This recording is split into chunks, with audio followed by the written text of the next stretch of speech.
Today we will talk about a man who transformed from a regular actor into a true superhero. Yes, we're talking about Robert Downey Jr., a Hollywood legend known to all as Iron Man. Are you ready to learn something new, exciting, and unexpected about him? Then get ready to dive into the world of amazing facts about Iron Man. Let's go!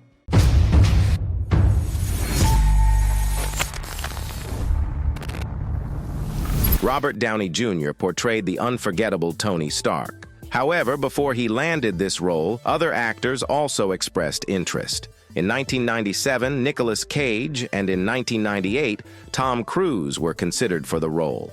Cruise, in addition to playing the lead role, planned to produce it independently, which didn't quite align with the studio's vision. Jon Favreau insisted on casting Robert Downey Jr., believing that his tumultuous past was the exact experience needed for the role. The best and worst moments of Robert's life happened in the public eye, forcing him to find an internal balance, embodying Tony Stark, as commented by Jon Favreau. It's no secret that Robert had a troubled past involving substance abuse.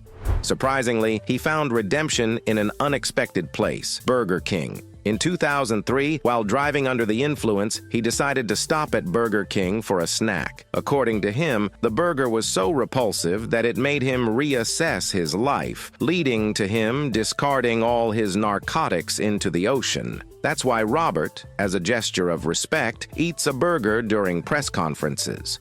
Burger King also promoted the film by featuring toys in their establishments. Did you know that Robert Downey Jr. found inspiration for Tony Stark's character in Elon Musk? The actor admired Musk's resilience and charisma, helping him immerse himself better in the role of the brilliant and influential engineer. Furthermore, one of the cars in Tony Stark's garage was a Tesla Roadster, which was not yet released during the film's production. Daily strength training, yoga, and martial arts were part of Downey's preparation, shaping his body to match the character. Despite having a stunt double for certain scenes, Downey Jr. aimed to participate in the filming, including those where he was replaced. The script for the movie Iron Man was indeed not fully completed at the beginning of the shooting. Director Jon Favreau and the team of writers were more interested in creating a dynamic and gripping story than meticulously crafting dialogues. This led to actors, including Robert Downey Jr. in the role of Tony Stark,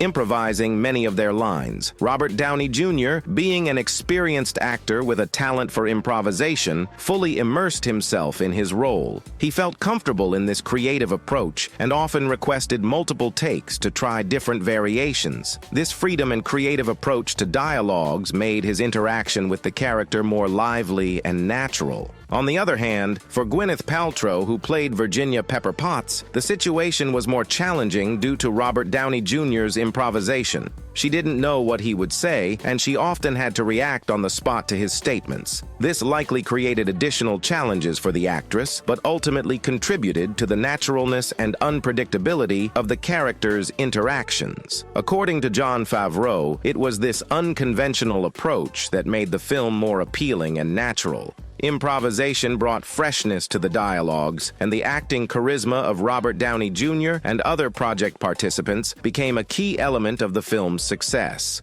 Despite the uncertainty in the script, Iron Man won the audience's love and set new standards for the superhero film genre.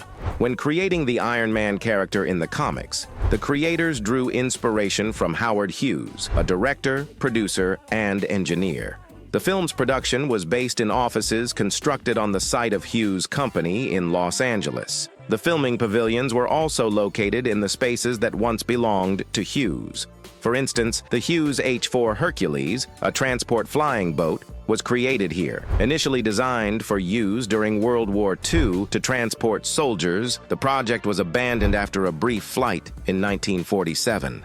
Let's talk a bit about the set design. The cave where Tony Stark was held captive features a set that is approximately 160 meters long. The branches of the set could move freely for the convenience of the film crew and to add variety. Interestingly, the shooting started there on March 12, 2007. Even more surprisingly, the U.S. Department of Defense allocated Edwards Air Force Base for the filming. It is located in California, and the filming took place there from mid-April to early May. Boeing C-17 Globe Globemaster participated in the shoots, and props included an F-22 fighter jet and an unmanned reconnaissance drone, the RQ-4 Global Hawk. Additionally, real military personnel, numbering around 300, were featured in the scenes.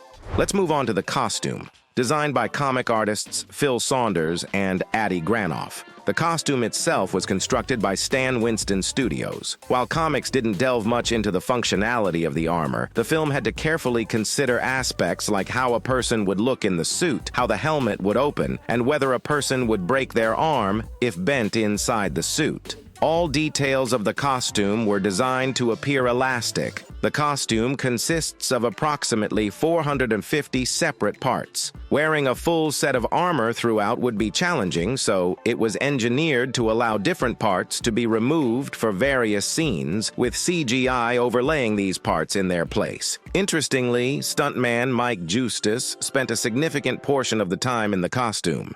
Now, let's discuss graphics and special effects. To achieve the realistic flying effect, Robert Downey Jr. was suspended not from the back or sides, as is typical, but from the legs, creating the sensation that Tony is genuinely trying to control himself rather than just hanging from the ceiling.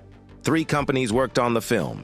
The renowned ILM, showcasing graphic capabilities with Transformers, Orphanage, contributing to Pirates of the Caribbean, Harry Potter, Fantastic Four, and many other films. And The Embassy, a smaller company working on commercials. The Embassy specifically worked on the first version of the suit, the one Tony created in the cave. One of the artists mentioned they were provided with an image lacking numerous details, and they filled in those details. Why did Tony drive an Audi R8? The story behind this is quite amusing. In the sequel, Tony Stark was given an Audi R8, influenced by the first film. It all stemmed from the final scene, where there was supposed to be a sequence of Tony Stark in the Iron Man suit driving an Audi R8, colliding with Ironmonger, causing it to flip over. However, this specific car was so well made that it outright refused to overturn, and the roof wouldn't crack as Jon Favreau intended. Astonished by the car's build quality, the creators decided to give it to Tony Stark in the second film, and they modified the final battle scene. Eventually, they smashed a $50,000 car during filming. It's a replica of a British sports car Cobra AC assembled in Poland at the MiG factory. Let's discuss the laws of physics. Are Iron Man's suitabilities possible in real life? Tony Stark's miniaturized arc reactor generates 7 gigajoules per second of energy. If all this energy were directed to a regular electromagnet, it would melt and even vaporize instantly, let alone wearing it in the chest. Tony Stark miraculously converts electrical energy directly into reactive thrust. This is physically impossible, as these two forces have completely different natures. When watching a film, one might wonder why movies and comics sometimes deviate in their plots. In the case of Iron Man, the change in the character's place of origin reflects the evolution of time and the creator's desire to adapt the stories to contemporary realities. Iron Man comics first appeared in 1963, and at that time, the creators decided to make Tony Stark a participant in the Vietnam War, reflecting the events and socio-cultural realities of that era. However, when creating the film, director Jon Favreau faced the need to adapt the plot to modern times, avoiding outdated contexts. The scene was changed to the Persian Gulf War. In this film, the character's origin was altered to Afghanistan, as director Jon Favreau did not want the movie to become a historical piece, giving it a realistic and modern look instead. There was also a reference to the real world. It happened in the final. Before the press conference, Tony reads a newspaper with Iron Man pictured on it, but the original photograph was different. In 2007, photographer Ronnie Adams managed to get as close as possible and photographed Robert in the costume during the film's shooting.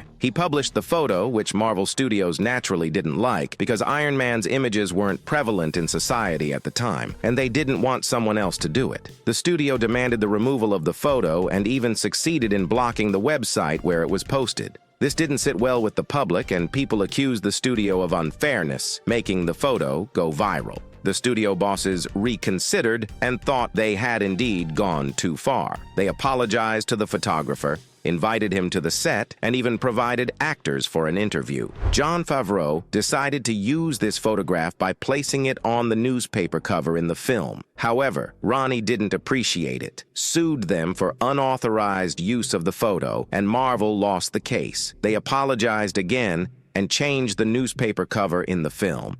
Conclusion.